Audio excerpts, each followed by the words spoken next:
warahmatullahi wabarakatuh. Salam kemanusiaan. Halo semuanya, perkenalkan nama saya Regita Galupakati dari Forpis Kabupaten Klaten. Dalam kesempatan ini, saya akan membawakan podcast Forpis Klaten dengan tema Dengue and Body Fluid Balance atau demam berdarah dan keseimbangan cairan tubuh. Saat ini, selain pandemi COVID-19, kita perlu tetap waspada terhadap penyakit-penyakit lainnya. Berbagai penyakit itu banyak, salah satunya demam berdarah dengue atau DBD. Kalau datang gejala seperti demam, sakit kepala, mual, nyeri di belakang bola mata, hati-hati, bukan penyakit biasa ya, tapi itu bisa jadi gejala dari demam berdarah. Nah, jadi hari ini kita akan membahas tentang DBD dan bahaya dehidrasi saat DBD bersama Dr. Monica Tatiana Yusuf dari unit Poliklinik Kesehatan PMI Kabupaten Klaten dan Kak Anggi Dwi Satrio dari Brand Communication Executive Polkariswet Area Solo. Nah, dok, apa sih DBD itu dan apa aja gejalanya gitu loh yang khas? Oke, jadi sebetulnya DBD ini sudah tidak asing ya buat kita ya. Ini DBD ini singkatan dari demam berdarah dengue atau kalau kita di kedokteran biasa menyebutnya dengue hemorrhagic fever. Jadi dia disebabkan oleh virus ya teman-teman ya, virus dengue namanya. Dan itu ditularkan oleh nyamuk Aedes aegypti yang jenis betina. Nah, kalau untuk DBD sendiri, dia biasanya ada di negara tropis ya. Nah, salah satunya Indonesia itu kan termasuk negara tropis kan ya. Nah, kalau untuk gejalanya sendiri itu banyak nih macam-macam. Di antaranya demam tinggi mendadak, itu karakteristiknya. Suhunya sampai 39-41 derajat, ada mual muntah, ada nyeri sendi, pusing kayak yang dibilang Mbak Galuh tadi kan ya, sampai di bola mata rasanya tuh sakit gitu. Kemudian sampai yang dengan tanda bahaya tuh yang kita nggak inginkan, ada mimisan, ada sesak nafas, ada BAB berdarah, dan yang paling nggak pengen kita punya pasien tuh ya dehidrasi sampai kemudian jadi shock, karena itu bahaya banget memang. Bahaya banget. Iya. Kalau selain gejala itu sebenarnya tuh yang terjadi di tubuh kita tuh apa sih dok? Nah, ini menarik banget nih, banyak yang belum tahu. Jadi, kalau untuk apa yang terjadi di tubuh kita, sebetulnya si virus dengue ini dia menyerang di bagian pembuluh darahnya. Ya, jadi pembuluh darahnya atau dindingnya itu rusak, bolong-bolong istilahnya. Kalau aku analogikan, pernah kan ya beli es cendol? Nah, ada botolnya atau plastiknya, dalamnya ada cendolnya, ada airnya. Kita umpamakan cendolnya itu seperti sel darahnya. Nah, airnya itu adalah plasma darah kita.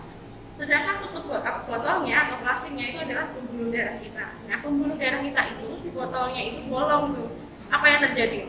Pasti kan merembes semua keluar kan? Nah, itu pula di tubuh kita. Plasmanya jadi keluar semua. Nah, itu yang menyebabkan adanya darah kita jadi kental, kemudian trombosit jadi berkurang banyak karena semuanya bocor gitu kan ya. Akhirnya di dalam tubuh kita terjadi dehidrasi namanya.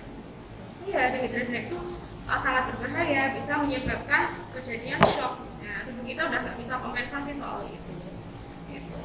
Terus menurut Kak Anggi, apa yang harus dilakukan saat DBD agar tidak terlambat ditangani Kak? Oke, dari informasi yang saya dapatkan dari beberapa teman-teman dokter bahwasanya DBD ini belum ada obatnya ya.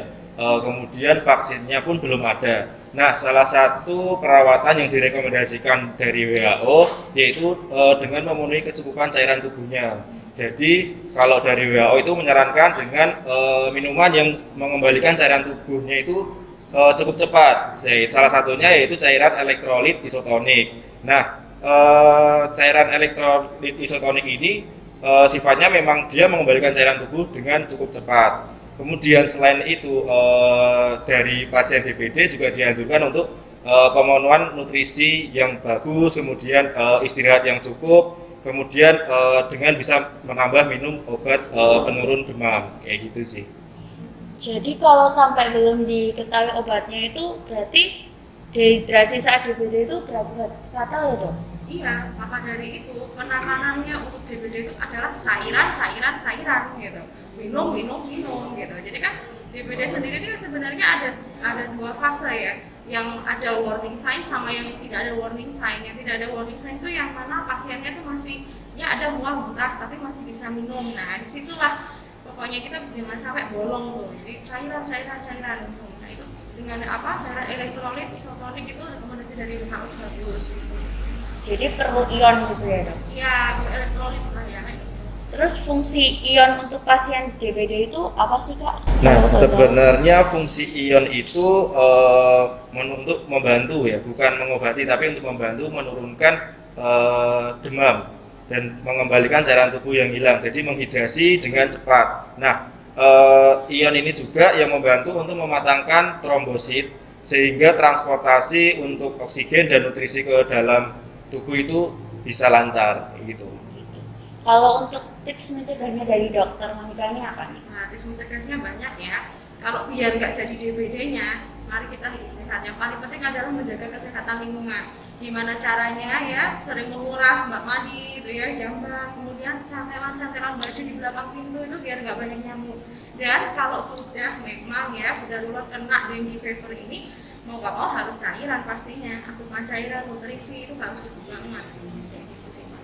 Tadi kan dokter Monica bilang kalau DBD itu harus perbanyak asupan supaya nggak terjadi kan. Nah terus kalau boleh nggak sih pasien DBD itu minum Pocari Sweat?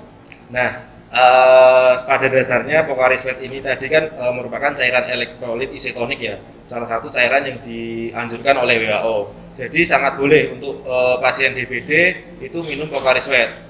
Dan ini sudah terbukti bahwasanya pasien DBD dengan minum Pocari Sweat itu cukup membantu untuk menghidrasi cairan tubuh pasien yang hilang karena yang disebabkan oleh virus dengue tadi gitu sih. Dan apalagi kalau Pocari Sweat ini di dalam kandungannya untuk bahan-bahannya itu tidak mengandung bahan pengawet dan bahan pemanis buatan. Jadi memang Pocari Sweat ini sangat aman dan sudah teruji secara klinis. Pocari Sweat dapat membantu untuk menghidrasi pasien DBD gitu. Dokter juga setuju? Setuju lah, pasti. Kan sesuai dengan rekomendasi WHO kan ya. Iya. Pokoknya cairan, isotonik, elektrolit. Terus pasien DBD kan nggak hanya dialami orang dewasa kan dok, tapi juga anak-anak. Sejak umur berapa sih Pocari Sweat dapat dikonsumsi, Pak? Oke, kalau untuk Pocari Sweat ini kita disarankan bisa mengonsumsi itu di atas 1 tahun. Jadi kalau perlu kita ketahui juga kalau 0 sampai 6 bulan kan masih ASI eksklusif ya. Kemudian untuk 6 bulan sampai 1 tahun dalam tubuh bayi itu masih belajar, masih mengenal untuk makanan-makanan keluarga kayak gitu. Jadi memang lebih aman untuk dikonsumsi itu di atas 1 tahun. Nah, ini kadang yang yang masih banyak dipertanyakan sama masyarakat. Jadi ini teman-teman bisa disampaikan nanti kalau punya adik kecil yang udah di atas 1 tahun atau tetangganya bisa nih minum Pocari Sweat, udah boleh untuk di atas 1 tahun gitu sih. Jadi aman ya teman-teman kalau Aman. mengonsumsi Pocari Sweat. Nah sebagai penutup nih, ada nggak sih pesan-pesan khusus dari dokter dan Kak Anggi?